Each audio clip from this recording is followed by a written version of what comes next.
hay un grupo pequeño de gente a la que le importa ese punto, porque te ve como su igual, y eso en esta era de la humanidad, eso está increíble.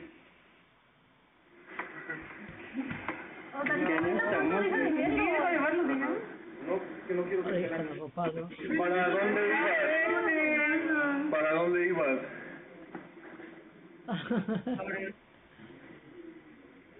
¿Para dónde ibas?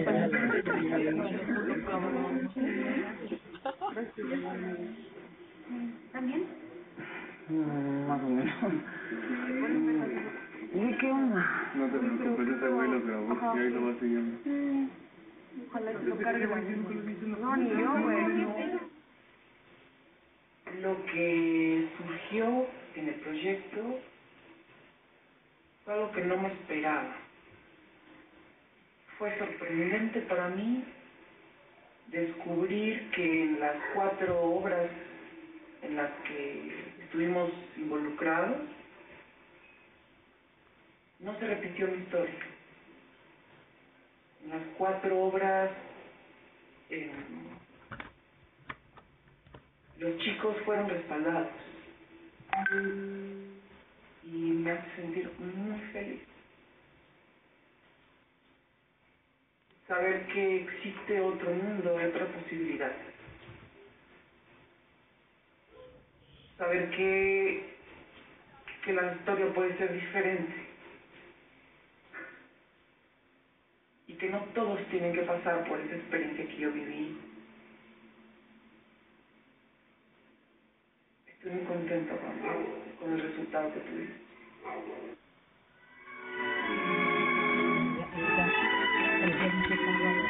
Ah, sí, sí.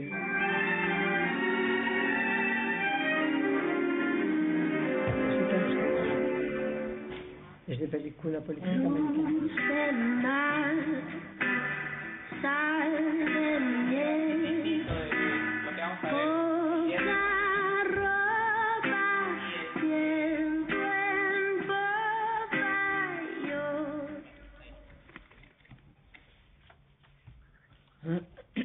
Y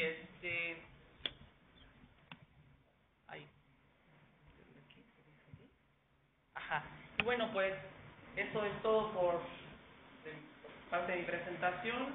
Les agradezco mucho tu atención y bueno, ahora me toca escuchar a mí. Demos 2 minutitos. Germany salió al baño. Ahí ya, Mari. La emoción, Sí, bueno, 2 Toma aclaraciones. mucho tequila. Aún no, Mónica, aún no. Aún no.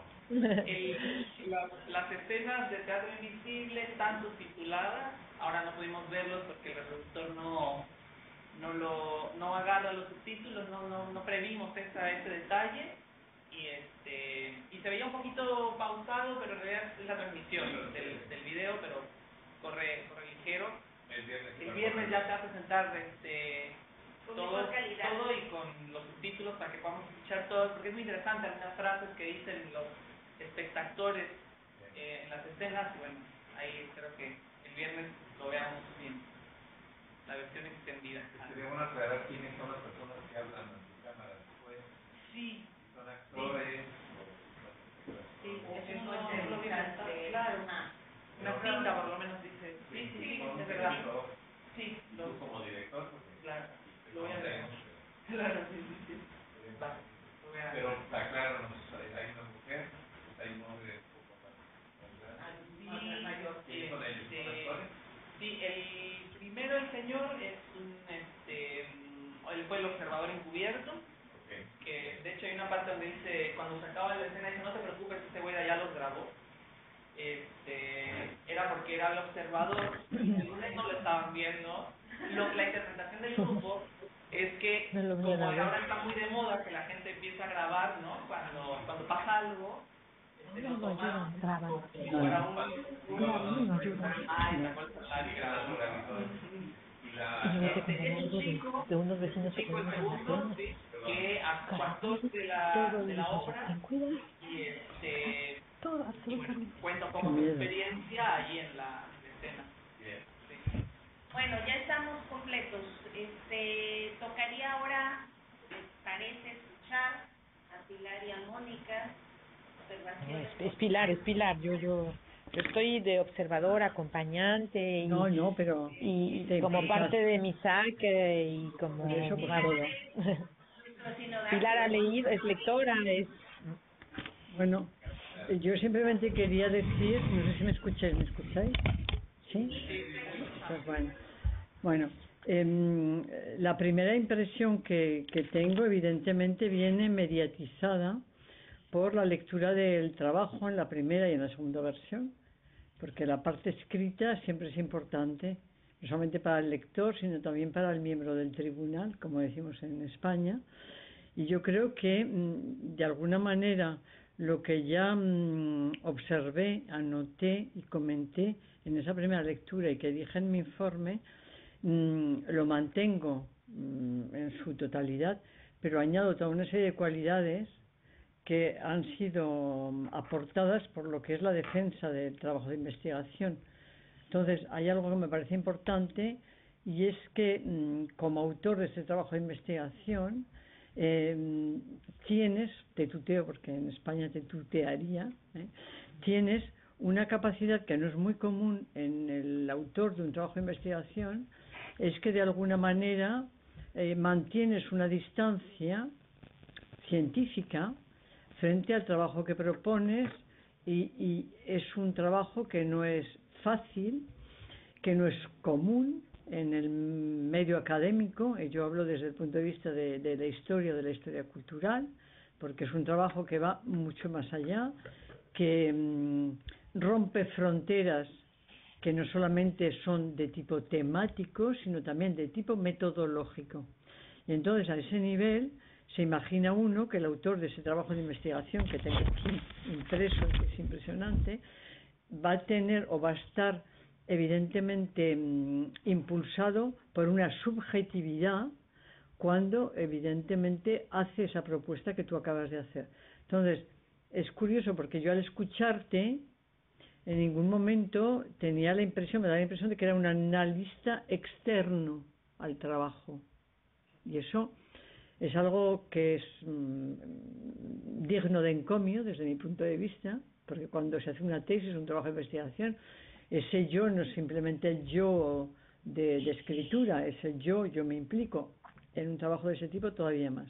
Entonces, a mí me parece que esa idea del espectador la integras en tanto en cuanto observas, comentas y analizas desde fuera estando dentro. Entonces, esto es importante porque en la presentación oral no está todo lo que está en el trabajo escrito. Se ve, como lo decía, que manejas unas fuentes bibliográficas muy amplias relativas a la psicología, al psicoanálisis, etcétera, que no están en mi campo en primer lugar, pero que están ahí, y que esto hace que te preserve de esta especie de empatía, de identificación con el tema o como perteneciente a este colectivo. Esto yo creo que es muy importante. Bueno, en segundo lugar, y hablo sobre todo de la defensa que has hecho, en segundo lugar me parece muy importante el que tu campo de observación sea un campo que está siempre fuera de los análisis de lo que es la percepción de este colectivo del que estamos hablando, porque siempre en Francia en este momento hay una actualidad con Mónica lo estábamos hablando, sobre los campos de fútbol. Es decir, que ayer toda la actualidad, y pensé en el trabajo, toda la actualidad fue que el presidente de la Federación de Fútbol en Francia dijo que cuando hubiera gritos que fueran racistas se interrumpía el partido y cuando hubiera gritos homofóbicos se mantenía. Bueno, entonces se ha generado un debate desde ayer que evidentemente son los estadios de fútbol, que da la impresión que es ahí donde se aglutinan todas las pasiones que el fútbol genera y ha sido estudiado por muchos historiadores y semiólogos. Pero en el campo de la universidad, es decir, que estamos en un recinto que pensamos de tolerancia, y tu trabajo apunta en que es evidentemente una de las zonas de, vamos a decir, de encubrimiento o de falseamiento de lo que puede ser la comunidad universitaria, en la cual evidentemente esta discriminación es mucho más velada que en otros conjuntos, en otras instituciones, en todas estas reuniones, porque los universitarios, tanto académicos como estudiantes, tenemos esa capacidad de contornear por nuestro discurso esa discriminación. Entonces, no quiero monopolizar la palabra, simplemente diré que lo que me parece fundamental es algo en lo que yo evidentemente te seguía mucho, porque este Teatro Invisible de Augusto Boal, tuve la suerte de cuando yo llegué a Francia estar con grupos de teatro que lo practicaban. Yo que venía de una España totalmente retrógrada, esto me parecía verdaderamente una revolución. Y al volver a retomar lo que era el trabajo de Augusto Boal, las obras a las que yo había asistido, me parece que estos grandes pensadores, porque evidentemente no es la práctica del pensamiento, siguen cada vez más de actualidad. Es decir, que no es lo que se hacía en el mayo 68 de teatro participativo, es mucho más. Entonces, decir que lo que es el plus de tu trabajo y lo que posteriormente se ha anunciado es esas secuencias, esos guiones que hacen que hay una parte académica, teórica y práctica, y que eso es lo que de alguna manera incide en esta especie de sector de ambigüedad que es nuestra comunidad universitaria. De momento nada más.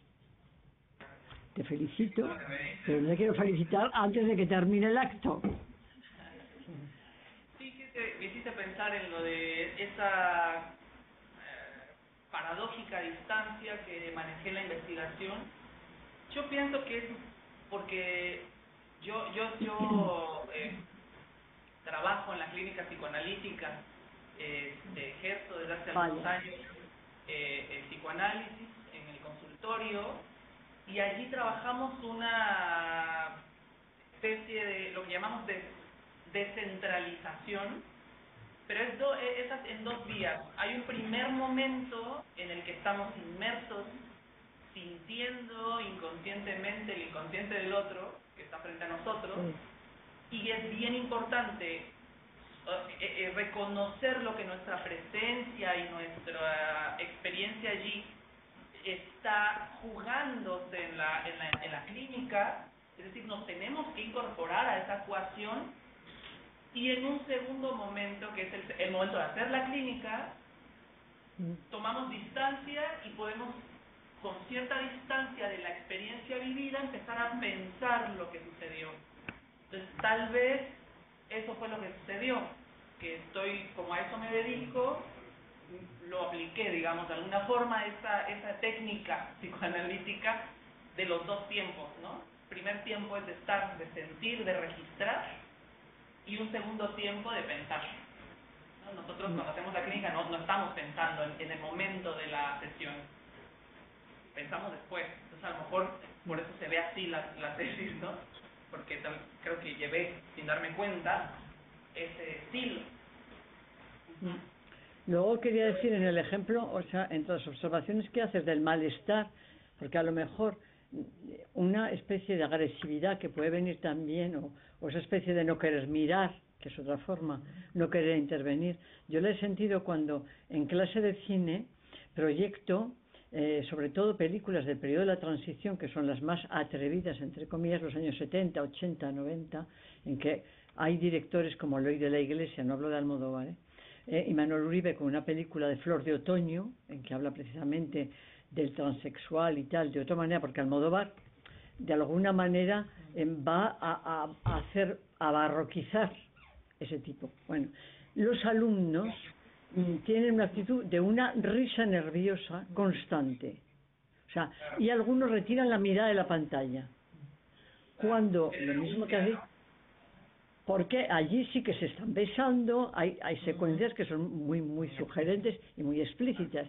y para los alumnos franceses actuales de 20 y pocos años es intolerable. No hay rechazo verbal, pero no lo pueden ver. Entonces, otra cosa ya, de verdad, es cuando dice la palabra cochinadas en la secuencia que acabas de pasar.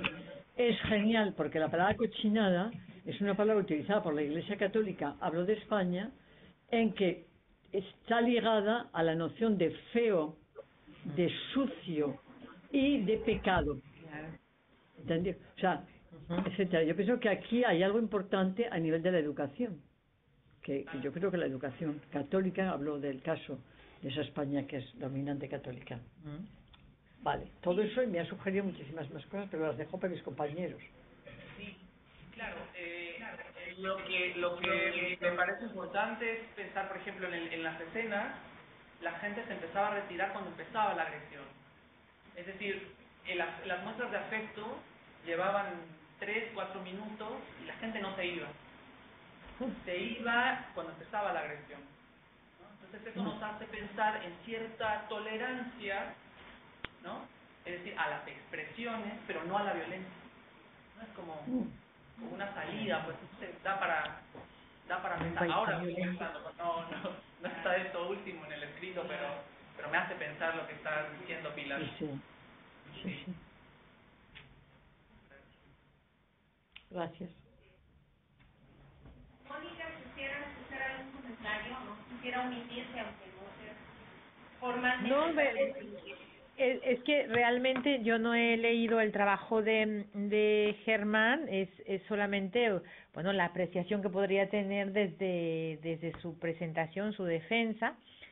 Pues me parece que de verdad, como decía Pilar, se logra un trabajo donde hay una transdisciplinariedad, porque como bien lo menciona Pilar, es un trabajo que metodológicamente es interesante, ¿no? Porque utiliza técnicas que pueden ser de un poco de la antropología, ¿no? Y un trabajo de campo, un trabajo al mismo tiempo. Me imagino que el análisis del discurso es más una perspectiva psicológica que lingüística, ¿no? En el enfoque que has dado al análisis del discurso, porque no vemos una perspectiva muy lingüística o semántica, más bien yo supongo que es psicológica, ¿no? O de psicoanálisis. Y me parece muy interesante ver las reacciones, sobre todo yo como mexicana, pues me parece así como y que hablas del campus de humanidades en el que yo trabajé, entonces me es muy interesante ver las reacciones en un campus donde se habla mucho de tolerancia, como lo decías, mucho de que siempre habíamos sido, por lo menos antes, punta de lanza en movimientos sociales, y ver que, bueno, que las cosas han cambiado. Supongo también que han cambiado por esta violencia que se vive en México. Entonces la gente ya no quiere ver más violencia, ¿no? Tiene miedo de la violencia, y todavía violencia así a tu lado por una cuestión que se debería respetar, pues la gente ya no tiene tanto el valor de defender al otro, sino que lo que quiere es huir de la violencia y no verse involucrado en esas cuestiones, es lo que me parece. Entonces, bueno, me parecen muy buenas tus propuestas, las que planteas al final del trabajo. Lo único es que Michelle quizás Jean-Marie le puede traducir, pero pensé cuando en una de tus propuestas, cuando hablaste de hacer un departamento donde se escuchen las demandas de la comunidad LGBT, tú decías que sería muy interesante tenerlo. Pues en Francia, por ejemplo, hay no es un departamento, es todo bueno, podríamos decir un departamento, vamos, donde se ocupan de las personas con como minusválidos, y no sé cómo se dice en español, perdón, handicapé, y entonces nos decían que los estudiantes que no tienen en Francia un handicap, que no tienen un problema, están como un poco enojados que haya tanta disposición y tanto atención para estas personas y no para las personas que no tienen un handicap que se manifieste de manera psicológica o física, etcétera. Entonces me preguntaba si el crear esos departamentos no crearía también un conflicto, es decir, ¿por qué hay un departamento para escuchar a los estudiantes gays o lesbianas, y no hay un departamento para escuchar a todos los heterosexuales? Entonces me preguntaba si no justamente eso generaría todavía más violencia y más cuestiones de discriminación con relación a esta comunidad. Pero es solamente una observación pensando un poco en el contexto francés en cuanto a este tipo de disociación, ¿no? De separación en las comunidades y en este caso estudiantil. Pero en todo caso, muchas felicidades, todavía no termina, pero felicidades por lo que yo escuché, porque es muy interesante y por tu entusiasmo, porque a veces yo veo como, sobre todo en nuestro país, se terminan los cursos y tardan años para poder titularse los estudiantes. Y en el MISAC está logrando una titulación inmediata. Bravo al equipo, bravo a todo el mundo y bueno, un abrazo. Gracias. Mónica, quisiera decirte sobre lo primero que comentaste, me parece interesante porque lo que entiendo es que propones o piensas como en una especie de saturación de la violencia, ¿no? Cuando nos empezamos a saturar y entonces esa saturación como la publicidad, por ejemplo, lo que es justo una estrategia para paralizar, ¿no? Como las noticias de la nota roja, por ejemplo, empieza a saturarse para que lo empecemos a naturalizar y entonces ya no respondamos ante el cuerpo tirado en la calle, ¿no? En vivo. Y me parece muy interesante esa lectura que haces. Sobre lo otro, sí, totalmente de acuerdo. Creo que cada vez que pensamos en espacios exclusivos para las minorías, tenemos esa discusión, que es ¿qué generamos cuando creamos esos espacios? Porque finalmente es también segregante. Yo pienso, y es mi postura, que reconozco que es segregante, pero en tanto invisible, es el primer paso.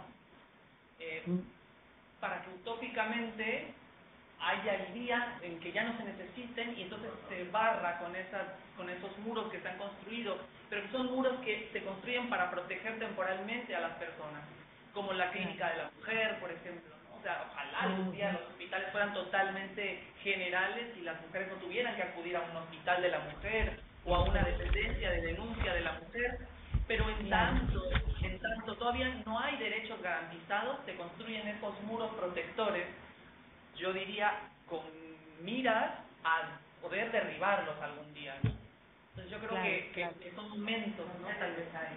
Sí. No sé. ¿Tú sí? No, era simplemente para contestar a los comentarios de Mónica, porque le traduje a Michelle y lo va a presentar después. Lo que Michelle creó en Nantes, en realidad lo llamó para los estudiantes no discapacitados, sino en situación de vulnerabilidad, lo que es muy diferente, porque ahí van a acoger a estudiantes que van a tener simplemente problemas diversos. Entonces, dejo la palabra.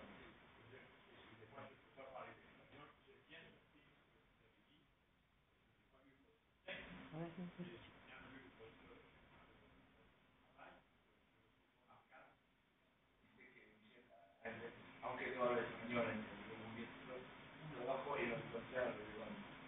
C'est un projet qui est extrêmement intéressant. J'avais une question à poser, que es un proyecto muy interesante, y tengo una pregunta que hacer. À Nantes, pour faire ce genre d'études, il aurait fallu passer par un comité éthique. En Nantes, para este tipo de educación, de salir tú a Sí. Pasó aquí, y aquí pasa por un comité de ética. Aquí no nos dejaron hacer un comité de ética sobre el consumo de drogas trabaja de los estudiantes. no, eso no lo... todos los ramos de investigación. Yo trabajé un montón traduciendo... Se nos da una especie de lineamiento que permite dar algunos aspectos éticos. Por ejemplo, igual esto no lo mencioné, y es importante, ahora que lo menciona, el consentimiento informado, por ejemplo, para todas las personas, para el equipo, para las personas, los espectadores que les entrevisté al final, les pedí la autorización, les entregué la hoja donde se explicitaban, ¿no? Los compromisos, los derechos y el uso que se iba a hacer del material. Todas las demás personas, ahora está así, pero porque es interno, pues, pero pensamos difundir el documental y allí me va a ayudar un amigo, por ejemplo, a difuminar los rostros de las personas que no firmaron, así, sí, no nos atrevemos a compartirlo en las redes, por ejemplo, a pesar de que, por ejemplo, el viernes invitamos, o sea, les pedimos el dato a los espectadores que estuvieron en las entrevistas y los vamos a invitar el viernes a que asistan, pero sí cuidamos esos aspectos éticos para que no tengamos un problema después. Y bueno, y no solo por el problema, evitar el problema, sino porque es ético, pues, ¿no?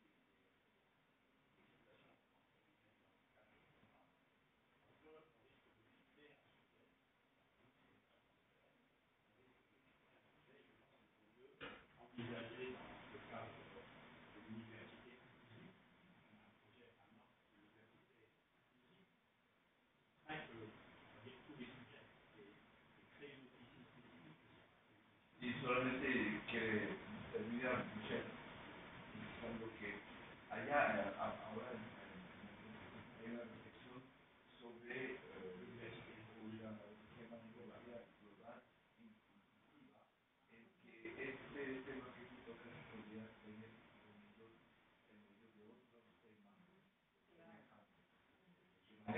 No escuchamos la intervención de Jean-Marie. Voy a empezar, ya no lo estamos aquí, pues lo podemos pasar. Perdone. No, sí está muy bien lo que nos comentas. Aquí mismo. Sí, traduzco lo que dijo Michel, que en Francia hay una reflexión sobre la universidad global inclusiva, en que este tipo de problemática que destaca Germán vendría incluido en otra más global que podría, dice Michel, tratar también los problemas de migración o de varios temas nada más. Sí, me parece que está bueno porque... ¿A mí? Sí. Muchas gracias. Pues entonces yo primero quería expresar mi emoción, mi agradecimiento en este momento tan especial del examen final de Germán, que es el primero de la generación de la maestría mixta. Felicitarte desde ahora por tu trabajo, aunque esto se hará más oficialmente después. Y yo creo un trabajo de investigación muy necesario, extremadamente necesario hoy y también en Francia, ¿no? Mi intervención va a ser breve, va a consistir en algunas sugerencias y en una reflexión sobre, creo, dos temas que vinieron después de la lectura de tu trabajo, y después haré una pequeña síntesis de las perspectivas que me parece que tu trabajo abre para la investigación. A mí me pareció que el tema de las miradas, la mirada sobre el otro, evidentemente es fundamental. Y el otro tema sería la cuestión de la vulnerabilidad y de la relación entre creación y vulnerabilidad. Yo me refiero, lo desarrollaré mañana a un trabajo de Cynthia Fleury, que es una filósofa que ha publicado una investigación muy interesante en Francia, que ha abierto una cátedra de filosofía en un hospital, por ejemplo, ¿no? Y que ha hecho un trabajo muy interesante sobre la cuestión de la víctima, de la vulnerabilidad, de estas cosas. Entonces, las miradas, yo diría que, por ejemplo, tú dices en un momento dado que ha sido del interés de todas las culturas, de todos los tiempos, este tema, la orientación sexual, ha ocupado el interés de muchos estudiosos de la psicología, la sexualidad de las sociedades, incluso los discursos religiosos, etc. A mí me sugirió que, bueno, hay un texto que trabajo mucho, que es una crónica de Cabeza de Vaca, que es Los naufragios, como sabes, en que él cuenta en este naufragio cuando descubre la Florida, ¿no? Y son solo 3 sobrevivientes que van a recorrer a pie todo el sur de los Estados Unidos antes de que los soldados de Cortés los recuperen en el norte de México. Y él va a cruzar todo esto desnudo, a pie, caminando, y va a observar las tribus que ve. Dice, claro, no son la extraordinaria civilización que descubre Cortés. Y dice en un momento dado, en esta tribu viene una diablura. Eran unos hombres amarionados, dice, pero que son muy útiles en esta sociedad porque son hombres muy fuertes y dan mucho trabajo y ayudan mucho a los de su comunidad. Lo puedes encontrar, te puedo dar es extraordinario que este hombre, lejos de España, que cuida mucho de una diablura, porque la Inquisición acá está aquí velando, pero lo dice. Como un reconocimiento ya de esto. Bueno, eso es simplemente un detalle, pero entonces sobre la mirada, incluso histórica, antropológica, en qué momento en las culturas, cómo se ven estas cosas, hay discriminación, pero hay también, creo, hombres que ven también de otras maneras. Decir también que tu trabajo a mi modo brinda muchas perspectivas nuevas para la investigación general. Yo voy a citar algunas solamente que me han parecido interesantes. Primero, me parece que la relación con la dimensión política que tú afirmas y los trabajos de Ward me parece esencial, porque yo creo que es un tema de la ciudad, de la polis, de la política, que es muy importante. Por otra parte, es un trabajo que me parece alentador, porque destaca, como tú lo dices, que la homofobia es una amenaza para las sociedades, donde Cabeza de Vaca dice que no, todo está bien integrado, nosotros todavía. Esto es una amenaza. Y es como eso, que cuenta las lecciones que hace. Es un peligro, ¿no? Es mejor contado. Te dan ganas de leerlo Inmediato.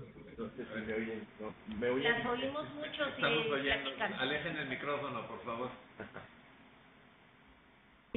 Perdón, hacíamos elogios de Jean-Marie. Ah, no.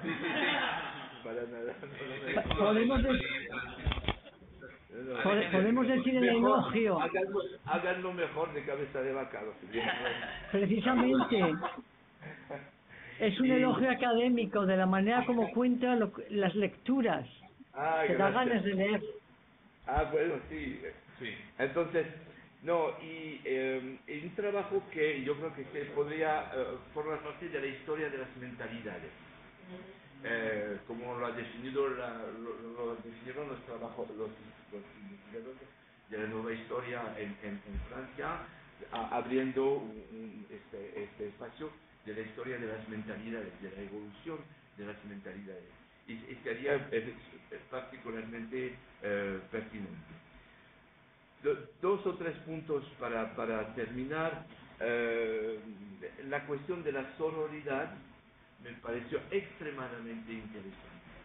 Tú hablas de solidaridad, pero también de sororidad.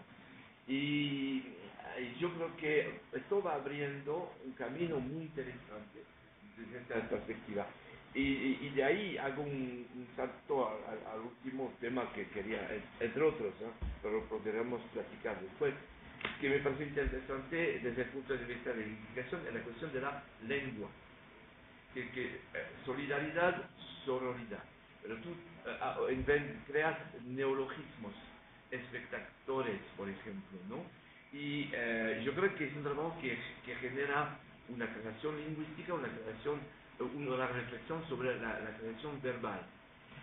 Y me refiero, por último, al propio discurso, que es una cosa que podrías desarrollar todavía, que es la lengua del agresor, ¿no? Las fórmulas que utiliza, de dónde vienen, su ámbito, de dónde, desde el punto de vista del análisis del discurso, es interesantísimo. algo que me llamó la atención es que el agresor era siempre individual, no se le juntaron otros. Y por eso digo, es bastante alentado, optimista en cierto modo tu trabajo, porque no hubo otros que vinieron, estaba solo él, ¿no? Entonces, esta cosa. Y bueno, para terminar, pero y oír tus comentarios, tú dices en un momento, con el tiempo he conseguido comprender que toda vivencia dolorosa, siempre que nos dispongamos a repararla, lleva a las personas a construir fortalezas sobre los cráteres que dejamos golpes, a reivindicar a las víctimas para convertirlas en sobrevivientes, que no hay daño producido que no pueda repararse, sublimarse, diría el Sigmund Freud. Suena mejor cuando lo lees tú, Jean-Marie. Suena tan bonito. No me doy cuenta. Es que Por no el me doy acento cuenta. francés parece la Suena cara. tan bonito, ¿verdad? Gracias, porque no me doy cuenta. Pero La sublimación. la sublimación. Y ahí mañana hablaré de los trabajos de Cynthia Fleury, porque ella piensa que el estado de vulnerabilidad no debe ser, que todos somos vulnerables a todos los niveles, dice Cynthia Fleury, pero que el arte nos puede ayudar a crear algo que es una forma de resistencia y de sublimación.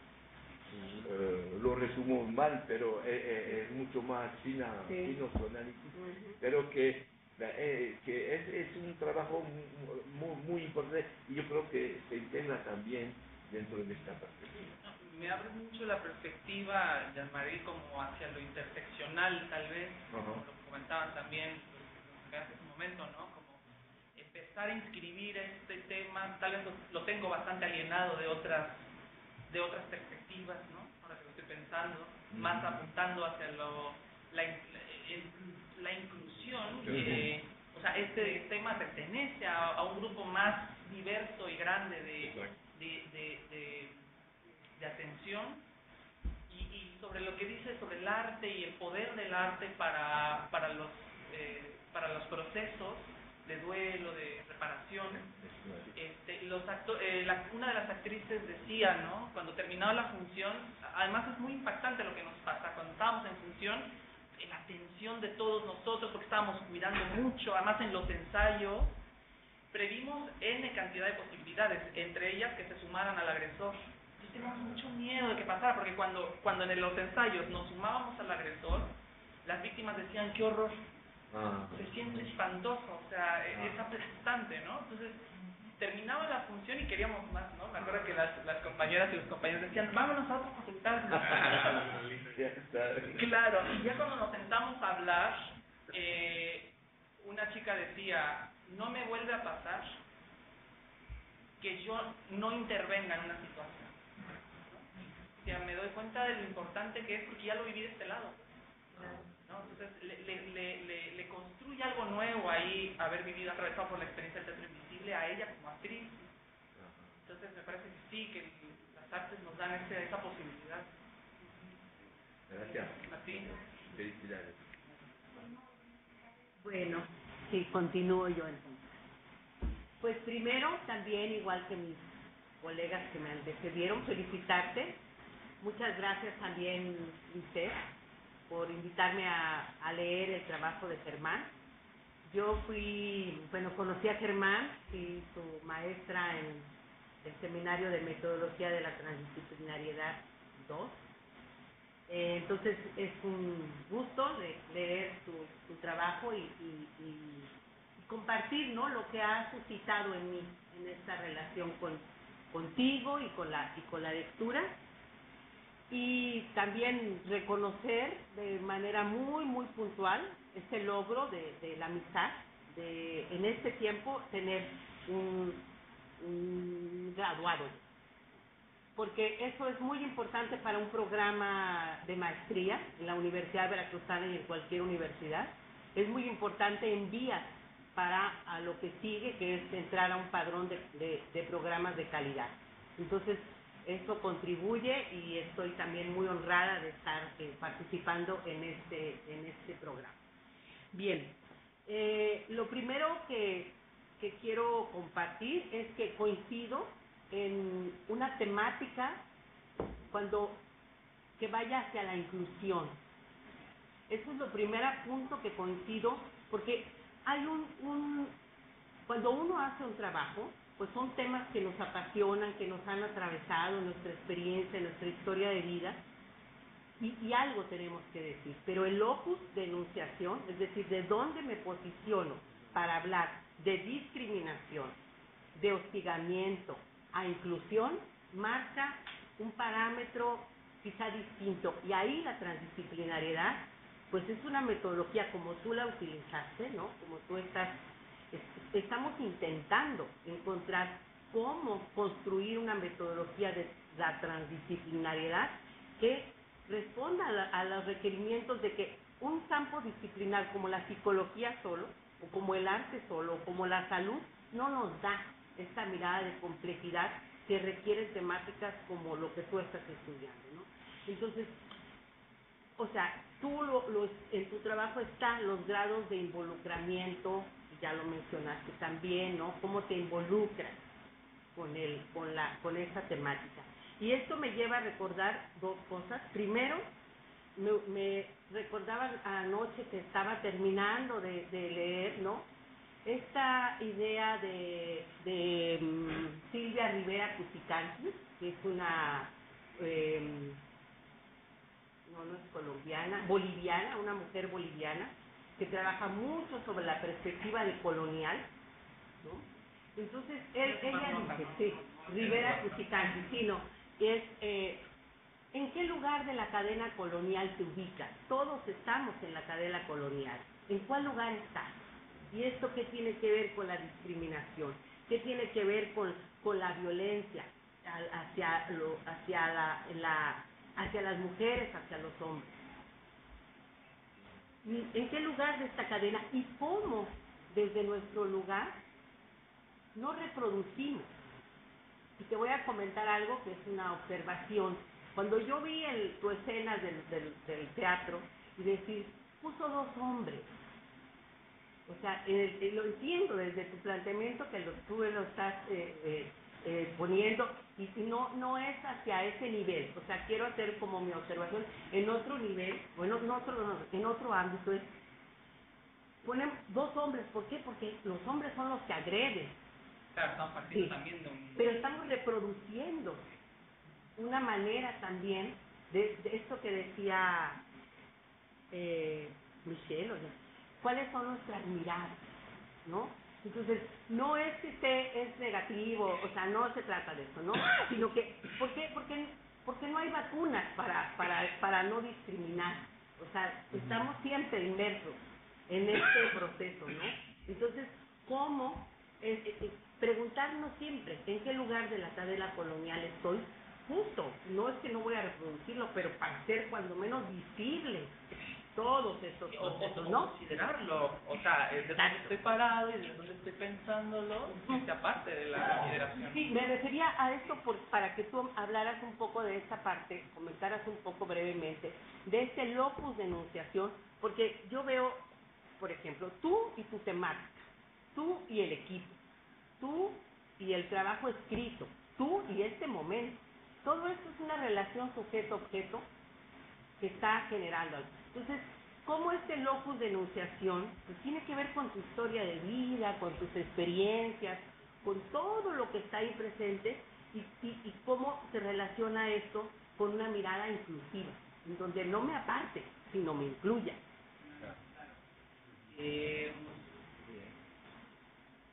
Igual que importante este diálogo porque me está haciendo pensar un montón. Sí, pienso que lo que menciona sobre desde dónde me estoy relacionando con el tema y desde dónde estoy pensando toda la investigación, incluso el planteamiento metodológico, esto viene, traté como hacer ese ejercicio de, pensarlo teóricamente, como que yo me agarro un poco de la teoría para justificar el por qué selecciono, por ejemplo, dos varones para ser de agresor. Pero si lo pienso bajo esta otra mirada, me parece que sí también está muy atravesado por la propia experiencia. cuando hicimos las mesas de trabajo, que es cuando nos sentamos con el equipo a hacer los guiones, ¿no? Una compañera, mujer, de hecho, fue quien dijo, yo quiero agredir también, me decía, ¿no? Hagamos una función donde sea una mujer, y dice, déjame hacerlo, decía, bueno, no es que yo le tuviera que dar el permiso, pero así lo decía ella, me dice, porque, dice, que incluso quería decir que tenía hijos, y que le inquietaba la posibilidad de que sus hijos pudieran ver eso, ¿no? Y estaba muy considerado, de hecho tenemos los guiones, o sea, están escritos, los escribimos. Al momento de hacer las intervenciones, el equipo se sentó y dijeron, dejémoslo con hombres porque nos parece que hay más reacción, ¿no?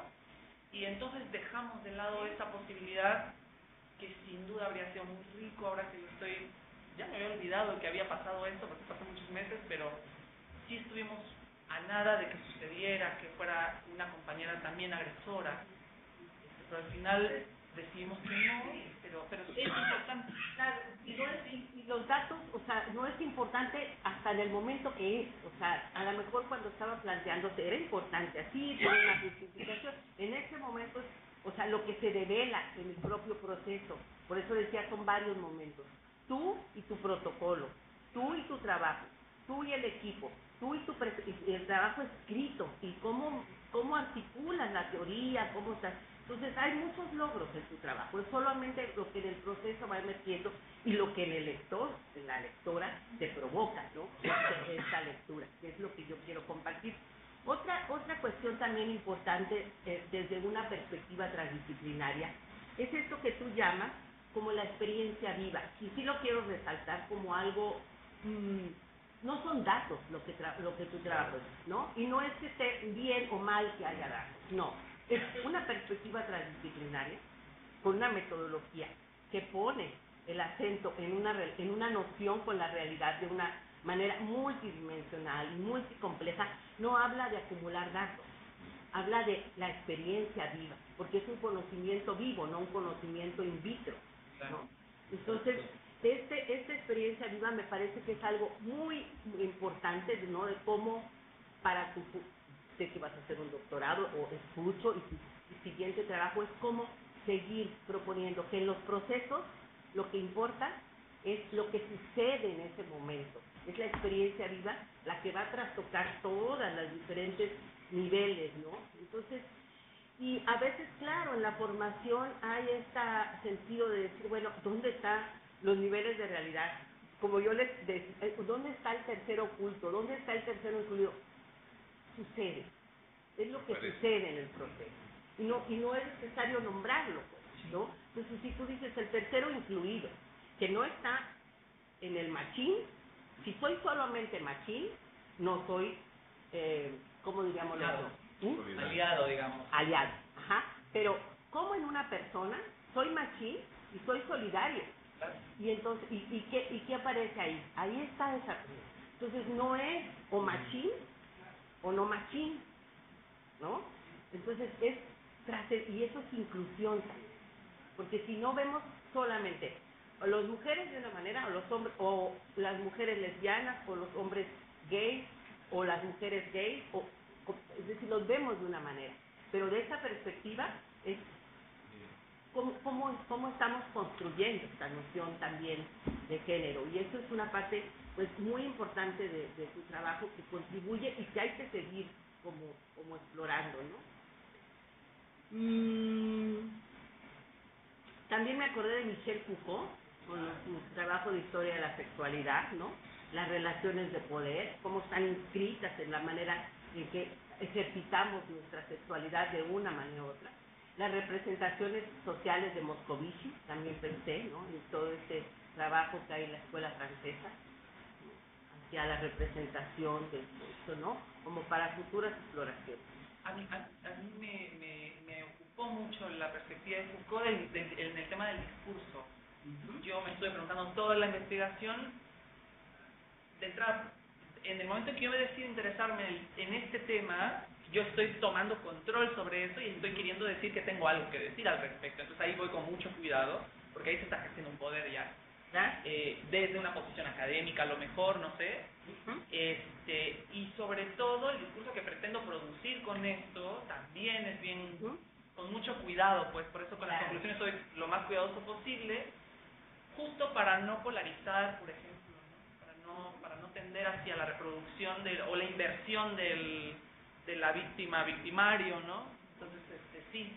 De la opresión y del oprimido, ¿no? Claro. Y si lo vemos en esta cadena de una relación dialéctica. Exactamente. Nunca estamos en el otro lado o en un solo lado, ¿no? Es una relación dialéctica con estas relaciones de poder que nos trastocan y que ejercemos también, ¿no? Y que del punto de la sexualidad y de la identidad hay mucha vulnerabilidad. Pues eso, Polo, ya son mis comentarios, mis observaciones, y te felicito mucho. Me gustaría, seguir mucho compartiendo sobre lo que suscita un trabajo, ¿no? Desde una perspectiva. También, sí, la cuestión que preguntaba Michelle sobre la ética, sobre la ética, ¿no? Sobre como un experimento social, como un experimento en donde las personas se ven involucradas, como que todo esto, qué bueno que lo aclaraste, porque pues siempre desde esta posición, por ejemplo, yo en mi trabajo como en prácticas narrativas, en trabajo comunitario, pues yo tengo como una disposición de decir, no puedo grabar, pero si es para un fin didáctico, pedagógico, etcétera, no, es un dispositivo pedagógico el teatro, ¿no? Que te permite observar, analizar, reflexionar sobre cosas, y los actores que participaron, ¿qué les suscita? ¿Qué les permite reflexionar?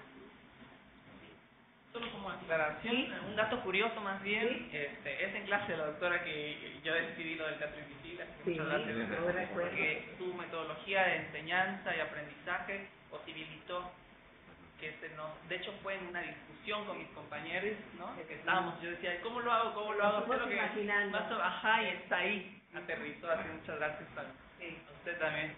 Bueno, pues, gracias, muchas gracias. Pues me uno a las felicitaciones y bueno, puedo manifestar el gusto que me da estar en este momento, porque este tipo de tesis y este tipo de comités permiten un diálogo, un metaaprendizaje más allá de lo que aparece en el texto, ¿no? Y recalco que estamos en 11 de septiembre, el día en que le dieron el golpe a Pinochet, muy atrapado por el 11 de septiembre norteamericano, pero en la época de Allende se estaba haciendo mucho de este tipo de trabajo, estaba Freire, de hecho, en Chile en esos momentos. Bueno, te quiero felicitar y también a Lisette, porque hay mucho de la mano de Lisette también en esta dirección. Apreciar la originalidad, la intensidad, ya lo dije Isabel, esa unión entre mente y corazón, sabiendo cuándo estar de corazón y cuándo actúa la mente, me parece muy bien. Has logrado articular lo personal, lo académico y lo político, porque bueno, es una temática que vienes trabajando desde hace rato. Me enteré que también eras parte del colectivo Amarillo, que ya se graduó, entonces apareció por graduación en el colectivo Amarillo. Y la otra cuestión que resalto es, eras el más rezagado de la generación. Estabas esperando que ya llegara el 4 o 5 de febrero para que llegaran los estudiantes, porque sin estudiantes no había trabajo de campo, cuando tus compañeros ya habían tenido un buen avance de trabajo de campo, y bueno, eres el que primero se gradúa. Entonces, bueno, caballo que empata, no es una carrera, pero me felicito y que sea con esta tesis. Yo te puedo hacer comentarios por escrito y me gusta mucho cómo incorporaste las sugerencias de ver, por ejemplo, el teatro invisible como estrategia y no solo como una herramienta. Y bueno, pensar el teatro invisible como una herramienta de transformación, pero en tu caso llegó hasta la indagación. Y bueno, pues eso ya de suyo es muy, muy, muy importante. Me parece que el planteamiento del problema es muy sólido, muy convincente. esta parte de romper la dicotomía entre lo activo y lo pasivo que plantea Freire. Yo he usado el teatro invisible también. Quería hacer uno hoy, pero me pareció que iba a ser muy violento. Aquí, ¿dónde está la transdisciplina? No. Si no tiene un fin pedagógico, se puede convertir en violencia. Entonces, yo lo he usado varias veces. Y ahorita que hablaba Isabel, pues yo también he estado desafiándome a mí mismo cuando observo escenas de violencia y rompiendo esta noción muy mexicana de que si hay una pareja donde el hombre está ejerciendo violencia hacia la mujer y tú te metes, los dos te atacan a ti. Y bueno, he intervenido ya un par de veces y no, o sea, creo que he intervenido positivamente, no violentando físicamente al otro, pero como que tratando de ser un tercero incluido que permita de repente a ambas partes parar lo que van. Me vienen a la mente dos películas. Hay una española, no sé cómo se llama, de una compañía de teatro invisible que trata de hacer modificaciones de la realidad y terminan bastante mal. Bastante mal, sí, no sé por qué terminan mal. Y la de Jesús de Montreal, que no es exactamente teatro invisible, pero que tratan en Semana Santa de hacer una escenificación participativa y reflexiva sobre lo que significó la muerte de Cristo, y también termina mal. O sea, ¿por qué los teatreros invisibles terminan mal? Ese es otro. Ese es tema para Pilar. Para mí el mensaje es que si el teatro invisible pues, es resistencia, va tratando de transformar una realidad, pero finalmente la realidad termina imponiéndose por lo menos en esos contextos. Ya el trabajo práctico, cómo lo presentas, los guiones, la creación, el registro, el análisis, creo que sí logras tu cometido, logras una mirada transdisciplinaria, o sea, realmente me parece muy rico el trabajo. Ahorita que hablaban de esta ideología de lo sucio, de lo cochino, del pecado, me viene a la mente un trabajo de Mary Douglas, una antropóloga que se llama Placer y Peligro, que alude un poquito a estas nociones populares en las cuales de repente un agresor se inserta sin estar consciente de dónde viene toda su infraestructura. Entonces, bueno, en general me parece sensacional el trabajo, y tengo dos comentarios finales. Uno ya lo venía teniendo desde hace rato, que es sobre los lugares. Creo que, y te pregunto ahora otra vez, hay diferencias que tú notas en la lesbofobia y en la homofobia. ¿Habría pasado algo si la misma escena la hago en psicología en la mañana, por ejemplo, y en psicología 3 semanas después en la tarde, para que no haya como contaminación? O sea, ¿cuál es el peso posible del contexto? O sea, no es lo mismo hacer una escena de homofobia en la Facultad de Artes. Johnny está casi terminando su tesis. En su diagnóstico encontró una de tolerancia para arriba. Hay muy poca intolerancia, por lo menos manifiesta la grabación. Y ingeniería, por ejemplo, la misma arquitectura, ¿no? O derecho. Sí. Como solo fueron 4 sitios, fueron 2 representaciones, realmente lo trato de decir muy claramente las limitaciones de la investigación. Esto habría que hacerse 100 veces, en 100 lugares distintos y en 100 momentos distintos, para que vayamos teniendo cada vez mayor posibilidad de concluir algunas cosas. En la investigación no observamos diferencias de los contextos, sino propiamente de la característica del fenómeno. Era más posible tolerar la agresión en una mujer que en un hombre. Y es compleja esa situación, porque está, por un lado, el lema de que la mujer aguanta, pero también por otro, que el hombre está a un pelo de soltar un golpe, ¿no? O sea, de los dos lados pasa algo muy en el tema de género, pues. O sea, no solo es que intervinieran pronto porque la homosexualidad está más visibilizada, que sí sucedía, sino también por el temor a que esto derivara en una agresión física, ¿no? Claro. Y con las mujeres pasaba eso que comentaba, ¿no? Se intervenía, sí y solo sí, se les fuera a golpear ya, ¿no? Es como que a la mujer no se le toca, pero todo lo demás está permitido. No va a pasar a más. Claro, como está tan permitido el albur, el